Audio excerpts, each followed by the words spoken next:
Boris anxiously waits on a bench near Berezistan, unconsciously tapping his feet on the metal bars of the bench, waiting for Gokhan and wondering if his plan is working or not. After a while, Gokhan arrives near Berezistan in the car and quickly gets out. Boris stands up, immediately approaches Gokhan, and asks him about the deal. But instead of answering, Gokhan quickly enters Berezistan, out of breath. Boris becomes more curious and follows him inside, then asks, "Are you gonna talk or not?" Gokhan sits on a chair and answers, "It's over." Boris replies, "So, we're not going to deal with them anymore, right?" Gokhan makes it clear, "Why do you always look at the empty side of the glass? Why are you so interested in doing business with psychos anyway? It's over, okay?" Boris says, "Wait, don't misunderstand me, man. I was going to tell you that I'm going to quit too." Hearing this, Gokhan clarifies, "But I didn't mean that. I just wanted to end our business with them. You can find new dealers if you want."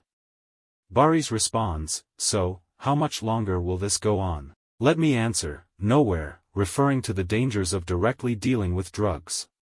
After some more talking, Gokhan asks, "So, what's the plan then?" Boris explains, "The plan is, there won't be any selling outside. And we won't try to do business with psychos anymore. Because now, we will have our own dark net market."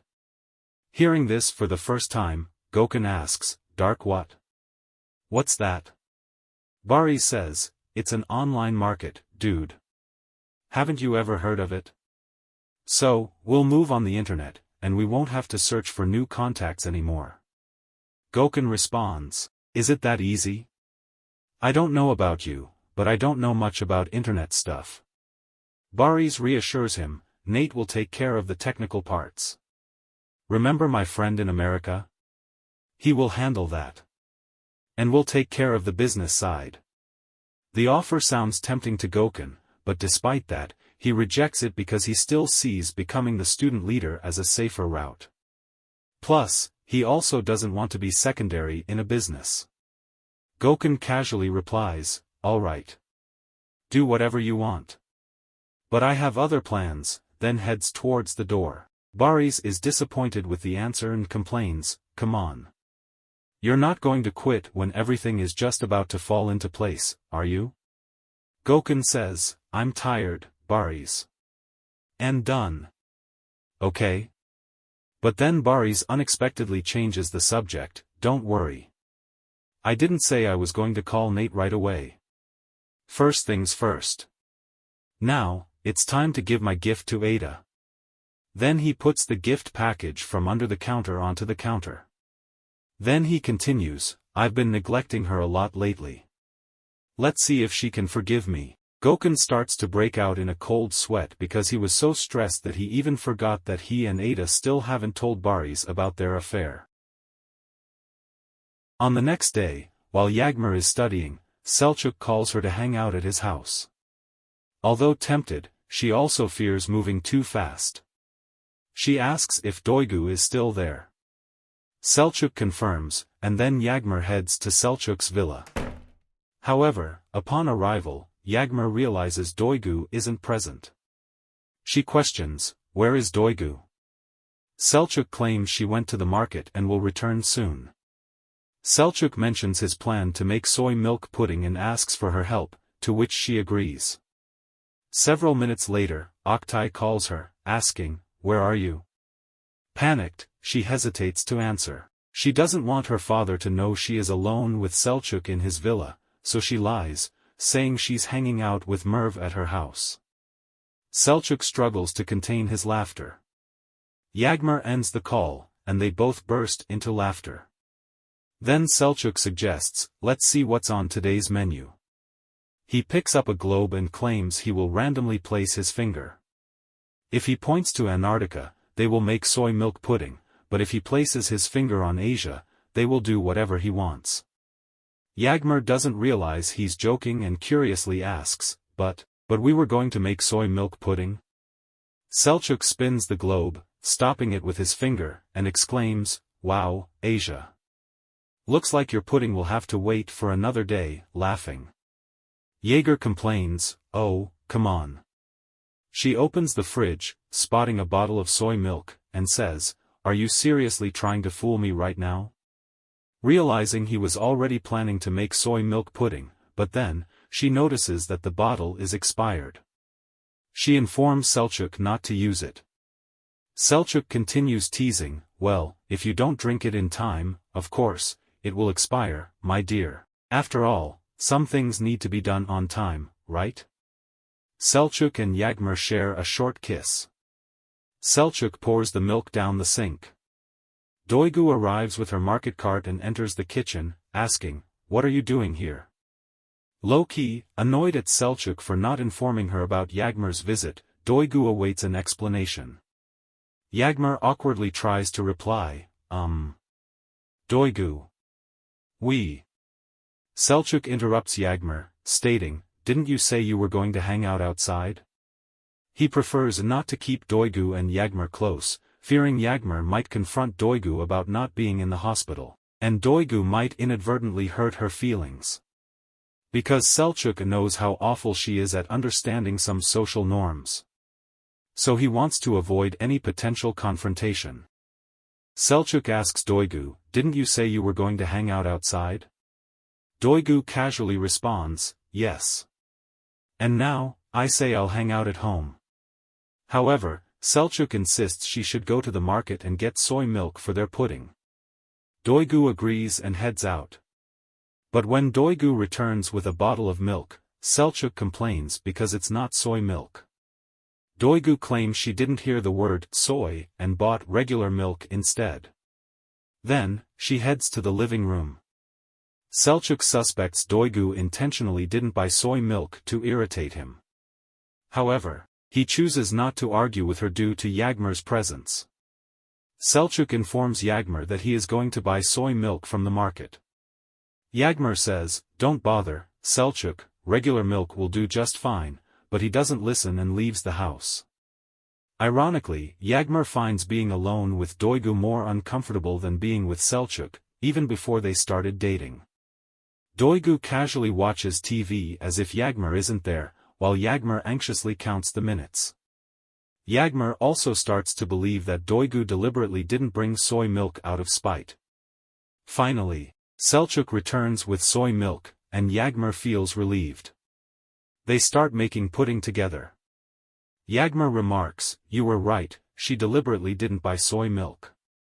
While Selçuk is glad that Yagmur shares his perspective, he decides it's best to change the subject. He tells her İlker's blackmailer story, and Yagmur becomes interested in learning more. She asks, did you find the blackmailer then? He replies, nah, not really. Feeling bored, he changes the subject again, wanna play a game? Yagmur asks, what kind of game? He suggests, truth or dare, you know how to play? Yagmur becomes confused, but isn't that a game you play with a group of people or something? Selçuk responds, do we really need anyone else? Here's what we'll do. You'll choose either truth or dare. And the other will be mine. Okay? Yagmur agrees and makes her choice, Okay then. Truth. Selçuk says, truth. Nice choice. But I will go first, okay? Yagmur agrees. Selçuk dips his finger into the pudding and smirks, you know what I want from you? I want you to lick wherever I put this. Agreed, referring to the cream on his finger. Yagmur becomes shocked and frozen for a while, then says, excuse me? Selçuk, are you a pervert or something? He replies, oh. Come on, Yagmur. What's the problem? Then, he puts the pudding on the tip of Yagmur's nose. She feels relieved and laughs, was that it? I thought it was something else. He jokingly asks, what did you think it was? Tell me. She says, oh, never mind. Don't make fun of me more, please. I already feel stupid. Yagmur tries to lick the pudding off the tip of her nose, making her even more laughable. Selçuk says, what are you doing? I don't remember saying you couldn't use your hands. Yagmur looks at Selçuk suggestively and uses her finger to take the pudding off her nose and licks it. And it's Yagmur's turn. She thinks for a while, then curiously asks, Selçuk, do you have a secret that you've never told me before? Hearing this, Selçuk unconsciously says, well. Yagmur reminds him, I choose truth, so no lying, please. Selçuk remembers his secret, that he was the one who accidentally ruined her shop. That's why he becomes so conflicted. After a bit of hesitation, he says, yes, Yagmur, actually I do have a very important secret that I haven't told you before. Yagmur curiously asks, so? He half-jokingly replies, but I've already answered your question, what else do you want? You asked me if I have a secret, and I said yes. And that's how he gets off the hook. Later on, Yagmur sits on the couch and pretends to be watching TV. Duygu looks aloof and silent while Yagmur feels uncomfortable and curious. Yagmur wonders if she could learn Duygu's current opinion of not visiting her in the hospital. Yagmur starts to make a conversation, so. You and İlker are dating now?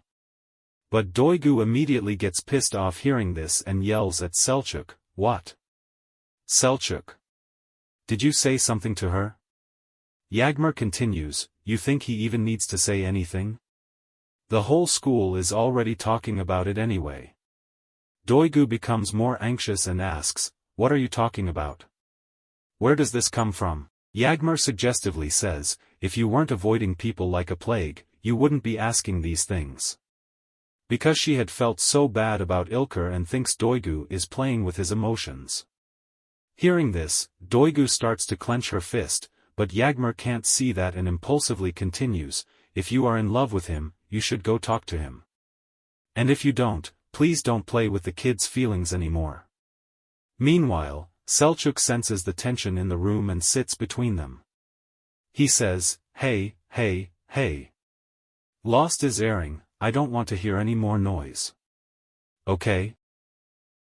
Bari strolls through the forest, intent on surprising Ada with a gift. As he nears Ada's tent, he enters, only to find it empty. Puzzled, he wanders around for a while until his gaze falls upon an open condom wrapper on the ground. Shocked, he momentarily freezes before angrily hurling the gift towards the pond. Returning to Berezistan, he sinks into sadness and disappointment. Pouring himself a coffee, he sits aimlessly at the table, lost in thought as he gazes out the window, pondering who could have been with Ada. Ada enters Berezistan quietly, but Baris remains oblivious to her presence. Concerned, Ada approaches him, asking softly, Baris? Lost in his thoughts, Baris doesn't respond, continuing to stare out the window without turning his head. Ada raises her voice, repeating, Baris? Startled, Baris accidentally knocks over his cup, spilling the coffee. Ada steps back, worry evident in her voice as she asks, Baris, are you okay? Turning towards Ada, Baris counters with an unexpected question, actually. Are you okay, Ada? Ada's concern deepens, now worried not just for Baris but for herself, sensing something amiss that she can't quite grasp. Fearing the unknown, she presses, what do you mean? Baris, you're worrying me. Baris responds suggestively, am I really? What am I worrying you about? Caught off guard, Ada impulsively asks, what's wrong with you? Did something happen while you were selling the outside? Baris's suspicion is piqued. Ada's question, did something happen while you were selling the outside, alerts him because only Kagla and Gokhan know about his drug dealings outside, and Kagla has no reason to betray him. That leaves Gokhan. Considering the condom wrapper near Ada's tent, it's likely he's the one too who slept with her.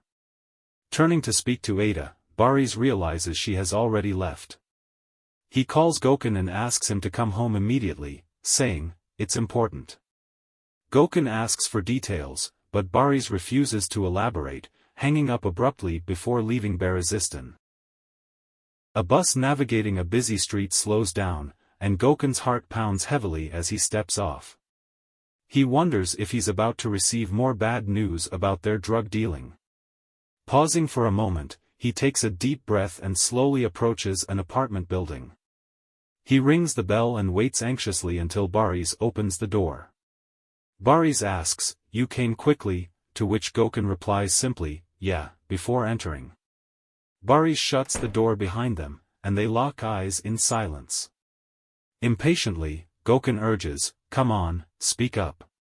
Did you call me here just to stare at me?" Suddenly, Boris punches Gokhan and grabs him by the shoulders. With tears streaming down his face, he pleads, "Please, please tell me that you didn't sleep with Ada. Tell me that I misunderstood everything, and I will be on my knees apologizing to you. Tell me now." Unconsciously, Gokhan starts, "Boris, it didn't happen the way you think. We just. Before he can finish, Boris interprets his response as a confirmation and lands another punch. Furiously, he snaps, "Get the fuck out of here now. Fuck off." Then he forcibly ejects Gokhan through the door. Collapsed on the ground, Gokhan breaks into tears. A secret blackmailer had somehow learned that Ilker had helped Gokhan to leak the student numbers, which was against the school policies. Then he demanded Ilker to send him weekly beer money, otherwise he had threatened him to reveal his role in leaking of student numbers. Ilker had tried to catch him several times but was unable to succeed. Ilker had no idea who he was or what he really wanted. The secret blackmailer is, actually, none other than Oktay. Yes, he is. And here's the backstory. Oktay harbored a deep dislike for Gokhan, finding his behavior disrespectful in the class. He longed to hurt him but lacked the courage and opportunity. During a conversation with Ilker in his room, Ilker accidentally saw the page containing the student numbers. Oktay noticed this too late, realizing Ilker had memorized the numbers due to his hyperthymesia. Later, Oktay learned from Erdem that somehow he obtained the school numbers from Gokhan. Knowing Ilker's condition, Oktay correctly assumed it must have been Ilker who had helped him. Recognizing the leak as an opportunity, Oktay aimed to hurt Gokhan by driving a wedge between him and Ilker. Oktay didn't demand more money because hurting Ilker wasn't his goal, his main aim was to damage Gokhan by straining his friendship with Ilker. In summary, Oktay correctly assumes, based on his knowledge, that both Gokhan and Ilker were involved in leaking the student numbers. He decides to exploit this knowledge to drive a wedge between them, aiming to hurt Gokhan for his disrespectful behavior. And that's how everything began. Now, let's get back to the story. Oktay tries calling Ilker using a hidden number in his room. However, Ilker doesn't answer because he impulsively decided not to pay any more due to frustration over failing to catch the blackmailer, aka Oktay. Ironically, it is now Oktay who is frustrated because he doesn't know why Ilker isn't responding to him. Oktay attempts to call him again using a different voice changer and number, but it doesn't work.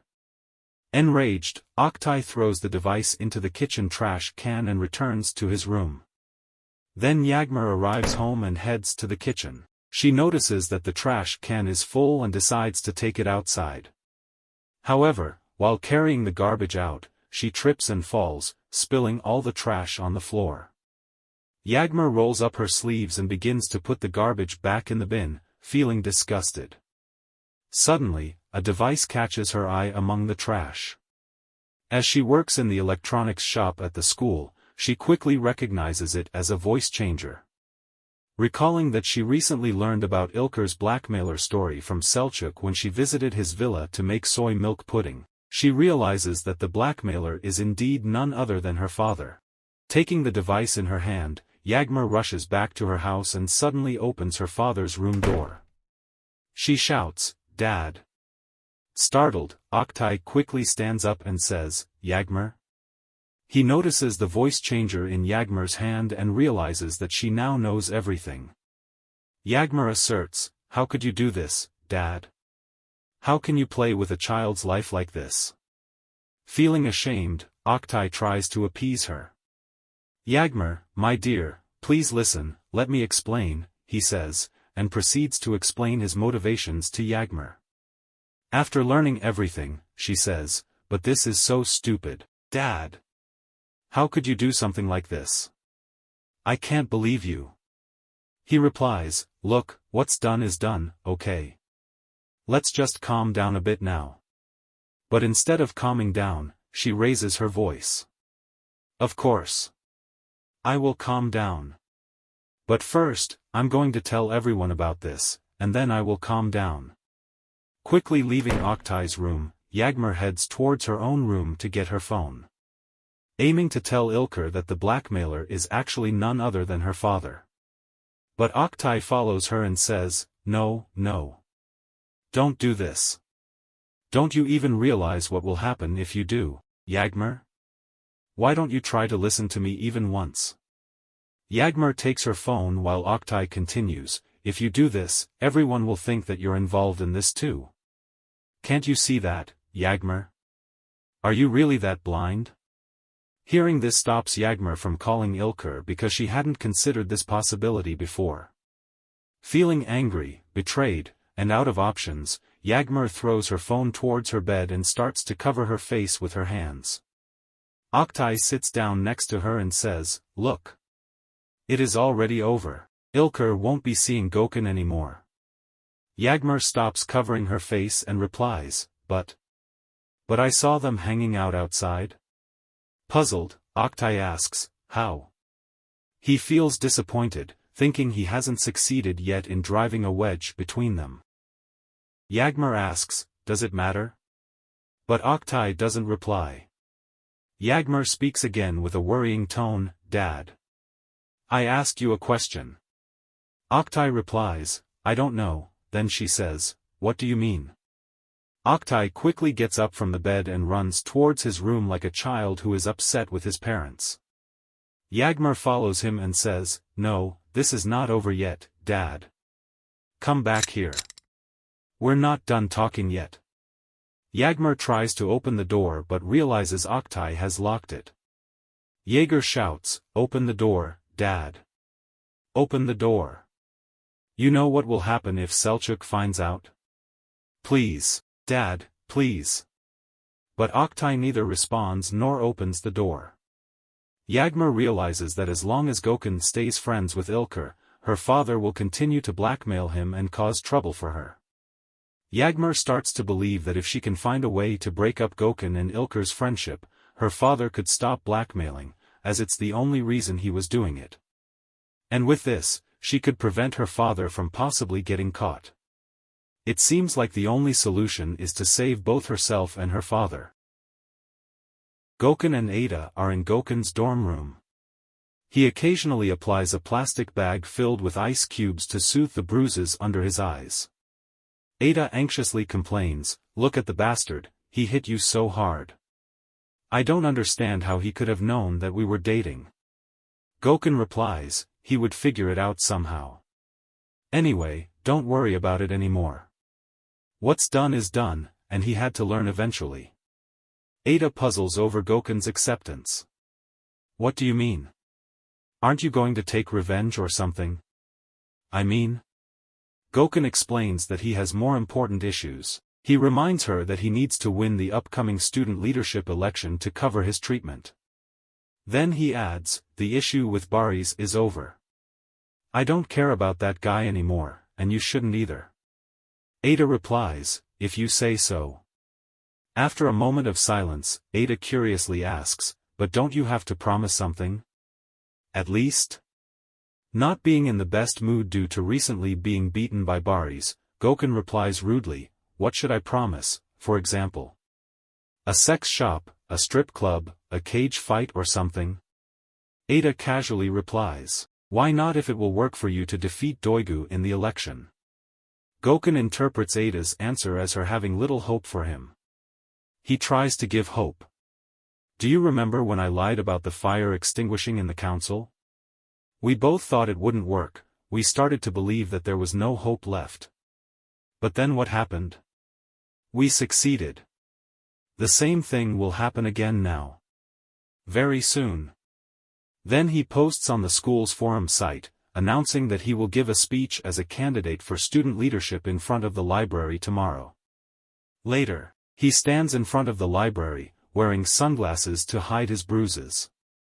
But he quickly realizes that nobody is there to listen to him. He gets angry, kicks trash, then walks away. While angrily walking back to his dorm room, Gokhan receives a call from Kagla, demanding an explanation for his decision to quit the drug business. He starts to break out in a cold sweat because he hadn't thought about how to respond. Gokhan tries to buy time and suggests that it would be better to talk face to face, which Kagla accepts. Gokhan starts walking towards Kagla's room, pondering how to explain himself. He believes that he could fool her again. Upon arriving at Kagla's room, he claims that Baris was too reckless and incompetent to work with and that he had nothing to do with the unfortunate situation. However, Kagla interrupts him, saying, "So you're saying everything was Baris' fault, and then you expect me to believe you? Because the last time, you were trying to hide a damn corpse from me." Frightened after realizing that he failed to fool her this time, Gokhan tries to push his luck by continuing, "Look, Mrs. Kagla. Baris was completely out of control and was going to ruin everything. Am I really supposed to just sit and wait while he tries to work with a gang that threatened us? What am I here for? A vase? A pawn?" Kagla laughs and replies, "Well, let me decide on that too. Also, if you keep talking like this, I'll have to call your auntie here, you know that." The answer makes him even more frightened. He begs, "Please, please don't do it. My aunt is paralyzed, how could she come here?" Kagla laughs again and casually replies, "That's why I'm saying I'll call her here." Taking a deep breath, Kagla approaches Gokhan and says, "I think you're stirring up trouble again, let's see what will come out soon." After Gokhan leaves, Baris enters Kagla's room. Kagla mentions how miserable Gokhan was because of regretting ending his business with Baris. He replies suspiciously, "Really?" Kagla says, "Of course. Do you think I owe you a lie or something? I think it's time for you two to make peace and move on." Baris says, "But that's impossible. Besides, I'm already going to build an online market, so why should I have anything to do with him from now on?" She curiously asks, "Online market? Oh, really? How long will it take then?" Baris says, "I don't know, but it seems like it will take 2 months. Taking a deep breath, Kagla approaches Baris and says, "Well, okay then. We'll see how far you two captains will go without sinking the ship." Then Baris leaves with frustration because he doesn't understand what she meant by saying, "How far you two captains will go without sinking the ship." Was she referring to Baris and Gokhan or Baris and Nate? Did Kagla mean that, if you try to exclude me, I will sink your ship, or did she imply that he is doomed to fail regardless of Gokhan or Nate? Her lines can be interpreted in many ways, and she has a nasty habit of delivering frustratingly vague lines without further explanation. In the end, she is a Turkish literature teacher. As Yagmur sees Gokhan and Ilker talking while walking on campus, she thinks that now it's time to drive a wedge between them.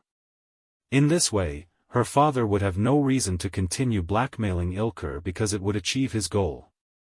Her father stopping blackmailing means that he won't be caught, and she won't be associated with this crime either. But she still feels conflicted about it and really doesn't want to hurt anyone. However, she considers it a necessary evil to protect both her father and herself because she had failed to convince her father to stop blackmailing previously. After Gokhan leaves Ilker, Yagmur sees this as an opportunity to execute her plan and starts walking slowly and awkwardly towards Ilker. Then she casually asks to hide her anxiety, "Hey, what's up?" Ilker becomes surprised by her move because they had no history before. He replies, "Good. How about you?" She asks, "So, are you joining the tournaments today?" Ilker is confused, "How do you know about that?" She explains, "Mr. Erdem told my dad." He replies, "Oh, I see. Well, I don't think I'm going to join. Gokhan says it could cause me trouble." Then Yagmur claims that she needs to tell him something important but does not know how to say it. Ilker worries and asks, "What's up, Yagmur? Is it something bad?" She says, "No, I just want you to know something." Then she looks around for a while to make sure that nobody is close enough to hear them. Then Yagmur says quietly, "You know what Gokhan said to me about you once? He's earning a lot. He'll soon be such a jerk and look down on all of us or something like that." Ilker replies, Did he really say that?" She replies, "But don't tell him that I told you, please. Let it be our secret. Okay?" Hearing this, he says, "Yeah, of course. Thank you for telling me." Yagmur leaves, but Ilker becomes really unsure about whether she is telling the truth or not. He stands there for a while, thinking about what to do next. There is a Gokhan on his left side and the terrace of the campus mall where the tournaments take place on his right side. After thinking, he concludes that Yagmur had no reason to lie to him, thus Gokhan just wants him to stop winning in the tournaments out of jealousy. That's why he recently tried to stop him from participating in tournaments. That's how he reads the current situation, and that's why he chooses to go to the right. On another day, Ilker plays poker on the terrace of the mall and continues to win. However, grunts among the other players begin to increase during the game as they think that Ilker is cheating again. They take a break, then Erdem starts talking with Ilker privately. He says, "How long is this going to continue, Ilker? Are you going to keep pushing your luck because your cheating is not detected yet?"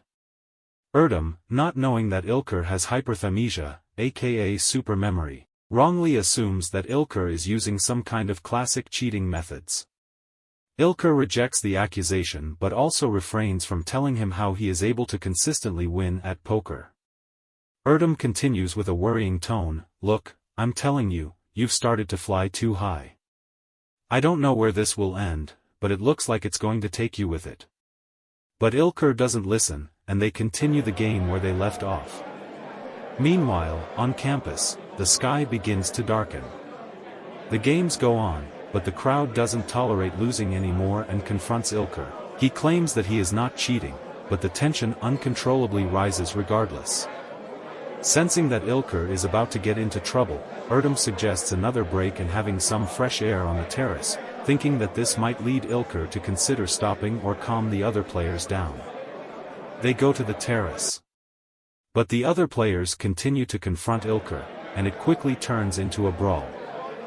Then, one of the players pushes him from the terrace out of anger. Ilker falls and hits the ground face down, and then blood starts to come out of his mouth. And here's where the 5th episode ends.